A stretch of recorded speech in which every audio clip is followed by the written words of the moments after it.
we will all see the building of the third temple in Jerusalem very soon. That Netanyahu's actually privately been funding some of the push through the rabbis around this conversation of building a third temple. But he certainly extended. And he said, the Temple Mount is in our hands. Now he said that in that famous statement. The Temple Mount is in our hands. What if I told you we are standing on the edge of one of the most monumental moments in human history? A moment spoken of by prophets thousands of years ago, unfolding not in dreams or scrolls, but in real time. Right now, in the heart of Jerusalem, ancient signs are beginning to stir again. Not in secret, not in myth, but in stone, in ceremony, and in undeniable movement. You might think this is just another spiritual tale or speculative theory, but stay with me, because by the end of this journey, you'll see what governments won't say, what media won't show, and what prophecy quietly predicted, that the construction of the third temple may no longer be a question of if, but when, and perhaps now. Before we step deeper into this remarkable journey, I invite you to subscribe to this channel. It allows us to keep delivering deep, biblically grounded investigations like this, content that cuts through noise and brings truth into focus. All right, let's begin. A quiet signal in the holy city Jerusalem, a city built on hills and history. One morning, seemingly like any other, an unshakable stillness was pierced, not by gunfire or sirens of war, but by the haunting sound of ancient horns, shofars. Their cries bounced off stone walls, echoed down narrow streets, and turned countless eyes eastward, toward the Temple Mount.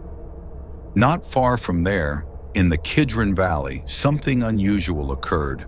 A tremor beneath the earth halted local construction crews. Their tools fell silent. Moments later, a secured convoy pulled up, not with weapons or generals, but with scrolls, Torah scrolls. And at the center of this scene, a single animal stepped forward. Red, flawless, untouched. The red heifer. For 2,000 years, such a moment has remained locked in prophecy. But here it was, in the flesh, stepping onto holy soil, under the watchful gaze of drones, rabbis, and a growing crowd holding its collective breath. A vision long awaited from high above, satellite images began circulating, revealing rectangular markings in the earth. Measurements traced perfectly to the blueprints found in the book of Ezekiel. Not a theory, not speculation. These were real plans, with real stones, and real people prepared to act. Priests, descendants of Levi, emerged in garments unseen since the Second Temple's fall. One held a vial of sacred oil, untouched by time. Another displayed blueprints, etched not in ink but gold. And the murmurs began. The red heifer has passed inspection. The foundation will be laid by summer. Suddenly everything changed. The temple isn't a memory, it's a mission. The Temple Institute, once seen as symbolic or fringe, had not been idle. Inside their modest Jerusalem facility, artisans worked for decades in silence. Harps, menorahs, incense altars, garments, even trumpets, all recreated in exact accordance with Scripture, not for a museum, but for a return. In 2022, 5 red heifers arrived in Israel from Texas. Raised in silence, guarded from blemish, inspected under magnification, and now in mid-2025, one remains pure. And if just one remains perfect, according to the laws in Numbers 19, everything can proceed. Purification, priesthood, sacrifice, temple, everything. Beneath the surface, a silent building begins. Open source analysts have confirmed something astonishing. The soil near the Temple Mount is being tested, not just for stability, but for sacrificial suitability. Matches are being made between current samples and ancient ash residues. Molecular accuracy.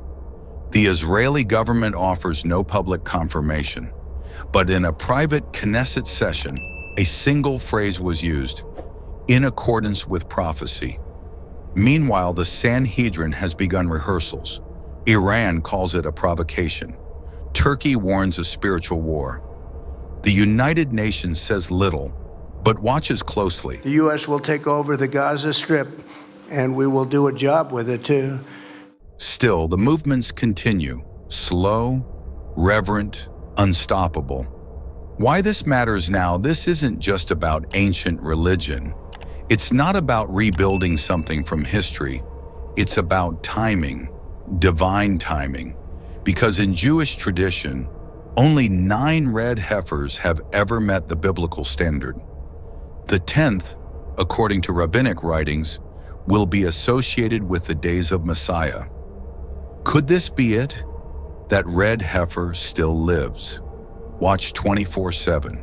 Nearly 3 years old, the age required for sacrifice. 2 non-red hairs would disqualify her. 1 scar would delay it all, yet she remains pure. And purification is everything. Without it, the altar remains dormant. The priesthood stays suspended. The temple can't function, but with it, prophecy ignites. The foundations of heaven and earth. The altar itself already exists, constructed from stones untouched by iron, as the Torah commands. No machinery, only reverent hands. It was tested in the Negev desert, quietly. Now it waits in Jerusalem, hidden, ready, but it cannot be activated until purification is complete. That ceremony must occur outside the Temple Mount, on the Mount of Olives. It must involve a priest descended from Aaron. It must be performed with cedar wood, hyssop, and scarlet wool. Then the red heifer must be burned, her ashes collected and mixed with living water. And once that water is ready, the countdown begins. Something is happening beneath the city. Whispers from archaeologists, unconfirmed reports, and even military intelligence suggest a deeper story unfolding below the surface. The Western Wall tunnels. Once thought to be for tourists or infrastructure, now believed to be staging areas. Vaults may be prepared for sacred instruments. Some even whisper, the Ark. Could it be hidden? Could it return? Ezekiel 43 speaks of the glory of God returning through the eastern gate. The same gate sealed for centuries. The same gate the Messiah is said to enter. And now, it waits. The convergence of ancient and modern blueprints, once drawn by prophets, are now digitized and encoded. Sacred garments are woven using rediscovered dyes, harvested from snails last used 2,000 years ago. Drones patrol the skies while scrolls rest in stone vaults. Sacred preparation meets state-of-the-art surveillance. Ritual aligns with radar. Incense meets intelligence. And Jerusalem stands still, watching. The question we all must ask, is this the beginning of a spiritual rebirth? Or a countdown to something more intense?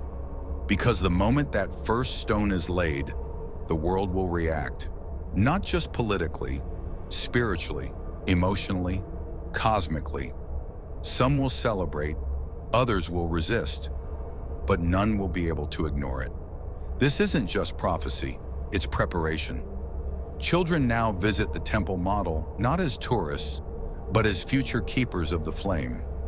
Young Levites rehearse priestly roles. Women weave garments in secret. And the city of Jerusalem, divided, ancient, holy, awaits its next chapter.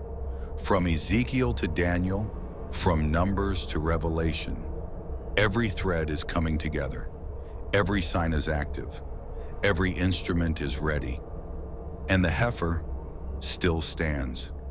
The question isn't whether prophecy will be fulfilled. It's whether you'll be watching when it is. Let this not be just a documentary. Let it be a wake-up call. Because the next time a stone is laid in Jerusalem, it may not only shift history, it may echo through eternity.